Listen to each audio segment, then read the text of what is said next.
වයඹ පළාතේ බොහෝ ප්‍රදේශ අයත් වන්නේ අතරමැදි කලාපයටයි. පළාත තුළ තෙත් කලාපයට ආසන්නව පිහිට ඇති ප්‍රදේශවල එතරම් ජලගැටලු වාර්තා නොවුවත් උග්‍ර ලෙස ජලහිඟෙන් පීඩා විඳින්නේ වියලි කලාපයට ආසන්නව පිහිට ඇති වයඹ පළාතේ උතුරු ප්‍රදේශයයි. වගාහානි හා ජල දුෂ්කරතා නිසා මෙම ප්‍රදේශයේ ජනතාව ඉතා දුක්බර ජීවිතවලට උරුමකම් කිව් අතර ඔවුන්ගේ දරුවන්ද ජීවනෝපාය සොයා වෙනත් නගරාශ්‍රිත ප්‍රදේශවලට සංක්‍රමණය දැකගත හැකිය. මේ නිසා වැඩිහිටි පරපුර ගම තුළ හුදකලා ගිය. කාලාන්තරයක් තිස්සේ ආර්ථික අපහසුතාවන් රැසක් මැද එම ප්‍රදේශයේ ගොවි ජනතාව නිරන්තරයෙන් පීඩා විඳිමින් සිටී. වර්ෂාව හිඟ කාලයේදී මෙම ප්‍රදේශයන් ඉතා කර්කශ වියලි බවින් වැසී යන අතර බොහෝ වගාවන් ඉඩෝරයට හසු වී විනාශව පාළු වී යයි.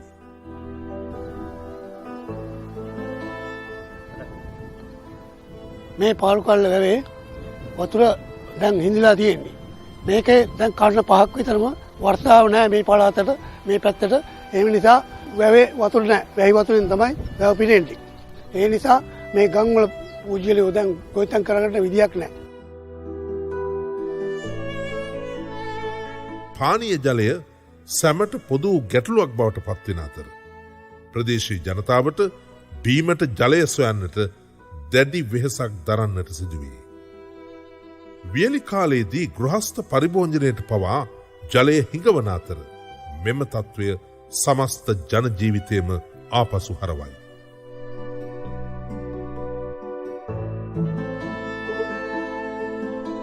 නාන්න බොන්න හැම දෙයකටම තියෙන්නේ මේ මඩ වතුර ටික අපේ මේ වැවේ.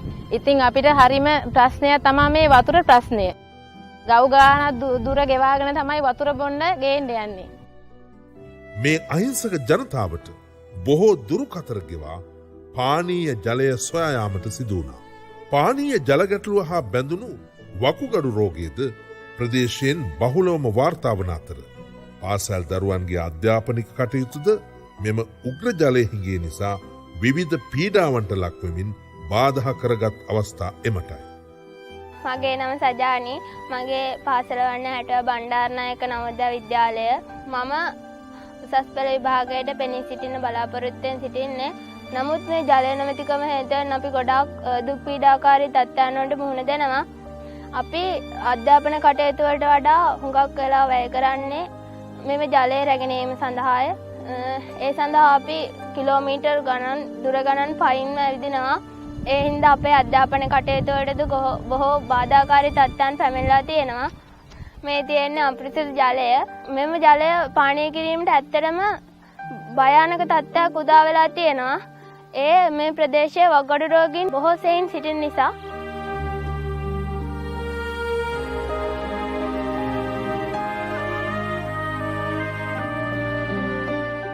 ජල හිඟේ නිසාම වන අලින්ද ගම් වදිමින් වගාවන්ට හා නිවාසවලට අලාභහානි සිදු කරමින් ජන ජීවිතය තව තවත් දුෂ්කරතාවේ ගිල්වයි.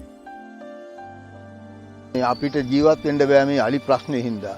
දැන් ඉස්සර තිබුණේ නෑ. දැන් අවුරුදු 15ක් 20ක් විතර මේ රෑ හැන්දෑවේ ඉඳලා එළි වෙනකන් නිදා ගන්න නෑ. මොකද රෑ 30ට ඇවිල්ලා මේ වගාව හානි කරනවා. මේ ඊයේ පෙරේදා මේ බලන්න මෙතන මේ අන්නාසි ගස් ටිකක් එහෙම ගස් ලැබු ගස් වගේක් තිබුණා. ඔක්කොම ඇවිදින් පොඩි කරා.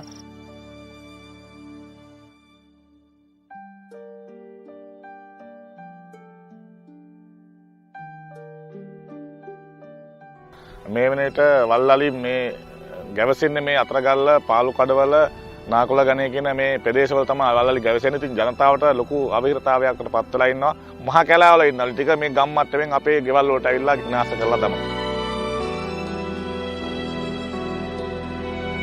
වැව් ටික හරියට ජලයෙන් පිරලා තියෙනවා නම් අලි මේ ගම් වලට වදින්නේ නැහැ. මොකද අද උඩට වතුර නැහැ. තියෙන මේ වැව් කීපයක විතරයි වතුර තියෙන. පොඩි වැව් වල වතුර නැහැ. ඒ නිසා අලි නැවත වතුර හොයාගෙන එන්න වෙනවා ගම් වලට. විවිධ කර්මාන්ත ආරම්භ කිරීමට මෙන්ම පවත්වා ගැනීමට පවා ජලය නොමැතිකම උග්‍ර ගැටලුවක් බවට පත්වී ඇති අතර වයඹ ජනතාව මෙයින් පීඩා විඳින්නේ අද ඊයේ පටන් නොවේ. අපේ ගොවි සංවිධානයේ ගත්තාම ගොවි පවුල් 148ක් ඉන්නවා. ඒ 148න්ම අද මේ වෙනකොට ජීවත් වෙන්නේ 6 දෙනෙක් පමණයි. අනිත් සියලු දෙනාම මිය ඇදිලා. හැබැයි ඒ දෙමව්පියෝ එදා කිව්වේ අපි කුඩා වයසේ ඉන්නකොට අනේ අපිට කවදා හරි මහවැලි ජලය ටිකක් අපේ කුඹුරකට ඇවිල්ලා අපට මැරෙන්න ලැබුණොත් ඒ ඇති කියන හීනේ තමයි තිබුණේ. 84 පමණ එවකට මහවැලි ඇමති හිටිය ගාමිණී සානායක මහත්මයා වාරි මාර්ග අභ්‍යාස ආයතනයේට ආවා එක දවසක්. එතකොට මම පොඩි කොල්ලෙක් හෙලිකොප්ටරයෙන් අපේ වෙල් උඩින් තමයි ගියේ. ඒ වෙලාව හවස එලවුන්ස් කරා ස්පීකර් වලින් මහවැලි ජලය වයඹට මහවැලි ජලය දෙනවා කියලා. එදා මගේ වෙලේ ඉඳන් මගේ ඇඟේ හිරිගඩු පිපුණා. අපිට වතුර ටිකක් ලැබෙනවා කියලා. මොකද අපේ දෙමව්පියෝ දෙන්නෙක් එක්ක වුණා නම් හැම වෙලාවකම කතා කරපු එකම දේ තමයි මහවැලි ජලය ලබා ගන්නවා කියලා. හැබැයි අද අවුරුදු 61කට පස්සේ අපේ සිහිනය සැබෑ වේගෙන එනවා. මිනිහෙකුට ජීවත් වෙන්න ඕන වතුර ටික. ඉතින් ඒක ලබා දෙන්න කැප වෙන මේ සියලු දෙනාට පින් සිද්ධ වෙනවා. මේ සියලු දෙනාට අපි අනේක වාරයක් ස්තුතිවන්ත වෙනවා. අනේක වාරයක් පින් සිද්ධ වෙනවා. අපිට බොන්න නාගන්න, අපිට ජීවත් වෙන්න, අපිට ගොවිතැනක් කරගන්න, අපිට වතුර ටිකක් මහවැලි ජලය හරහා ලැබීම පිළිබඳව මේ දුෂ්කරතා හැකිතාක් අවම කර ප්‍රදේශයේ ජල ගැටලුව විසඳා වයඹ පළාතේ සංවර්ධනය කෙරෙහි අවධානය යොමු කළ රජය මහවැලි සංවර්ධන හා පරිසර අමාත්‍යාංශය යටතේ ක්‍රියාත්මක වන මහවැලි ජල සුරක්ෂිතතා ආයෝජන වැඩසටහන මගින් සැලසුම් සකස් කළ අතර ඒ සඳහා වයඹ ඇල ව්‍යාපෘතිය 2015 වසරේදී අතිගරු ජනාධිපතිතුමාගේ මූලිකත්වයෙන් ආරම්භ වූයේ පළාතේ වැව් හා එල්ලංගා පද්ධතීන්ට මහවැලි ජලය හැරවීමට සකස් කරන ලද සැලසුම් ක්‍රියාත්මක කිරීමටයි.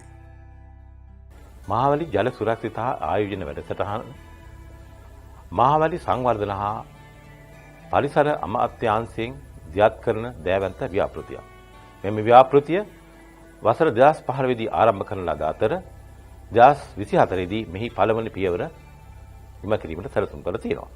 වාරි පහසුකම් අවම සුස්ක ප්‍රදේශවලට විශේෂයෙන්ම උතුරු පළාත, උතුරු මැද පළාත, ඒ වගේම වයඹ පළාතේ පානීය ජල සැපයීම සඳහා මේ ව්‍යාපෘතිය සැලසුම් කර තියෙනවා. වාරි අපහසුකම් ඇති ප්‍රදේශවලට දෙකන්‍ය වගා කිරීමට වාරි පහසුකම් ලබා දීම, ඒ වගේ පානීය ජලය හා කර්මාන්ත සඳහා වතුර ලබා දීමට අපි සැලසුම් කරලා තියෙනවා. මොරගහකන්ද මහා ජලාශයේ ඉදිවීමත් සමග මේ ව්‍යාපෘතියට නිසි ඉඩකඩ විවර වූ අතර නව කළුගඟ ජලාශය මොරගහකන්දට යාවීමත් සමග ඉන් උතුරු පළාත් ඇල ඔස්සේ උතුරු මැද පළාතට ජලය ලබා දෙන හේයින් වයඹ පළාතට වැඩිමනක් මහවැලි ජලය ලබා දීමට හැකියාව ලැබින.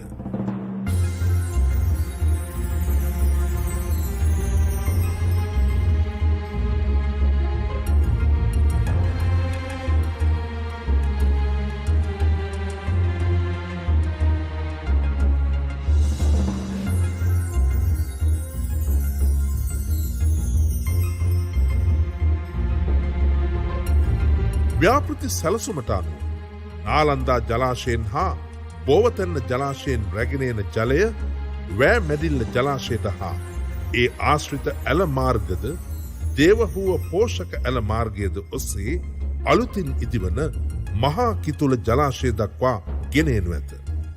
මේ සඳහා වෑමැඩිල්ල වැවට නව සොරව්වක් ඉදිකරනු ලබන අතර ඉන් සිදු කරනු ලබන්නේ නාලන්දා ජලාශයෙන් රැගෙනෙන ජලය වැව හරහා දේවහුව පෝෂක ඇලට නිදහස් කර ගැනීමයි. මීට අදාළව අනෙකුත් නව ඇලමාර්ගවල ඉදිකිරීමද දේවහුව පෝෂක ඇලමාර්ගය නවීකරණයද යුහුසුළුව සිදුවන අයුරු දැකගත හැකිය.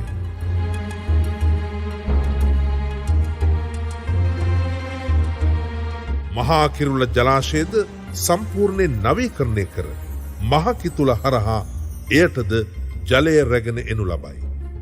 මහාකිතුල ජලාශය පටන් පරිසර හිතකාමී අයුරින් නව ඇලමාර්ග දෙකක් ඔස්සේ පලාතේ මහා වැව් 8කටද කුඩා වැව් 350ක් පමණද පෝෂණය වනසේ එල්ලංගා පද්ධතීන් හට ජලය සැපේ. මේ අනුව පාලු කඩවල අතරගල්ල අඹකොළ වැව හා මැඩියාව ආදී වැව්ද හක්වටුනා ඔය ජලාශයද පෝෂණය වී. වයඹ ඇල ව්‍යාපෘතිය හේතුවෙන් හක්වටුනා ඔය ජලාශය යටතේ හෙක්ටයාර් 2500ක් පමණද මී ඔය ජලදහරා පද්ධතියේ කුඩා වැව් යටතේ හෙක්ටයාර් 3500ක්ද ඇතුළුව ප්‍රදේශයේ මුළු ගොවි බිම් හෙක්ටයාර් 12000කට වඩා යල මහා දෙකන්නේම වගා කළ හැකි පරිදි ජලය සැපීමට හැකියාව ලැබේ.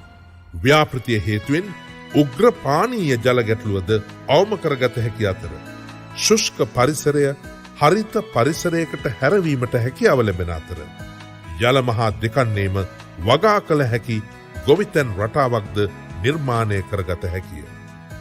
ප්‍රදේශයේ නව කර්මාන්ත පවා ආරම්භ කිරීමේ හැකියාව ඇතිවී. කහල්ල පල්ලෙ කළේ අභිහ භූමිය සංවර්ධනය වී එය ආශ්‍රිතව ජලාශ නිර්මාණය වීම හේතුවෙන් පරිසර පද්ධතීන් ප්‍රබෝධයෙන් පිබිදී වන සතුන්ට පවා ජලය ලැබී අලි මිනිස් ගැටුමද අවම වනු ඇත.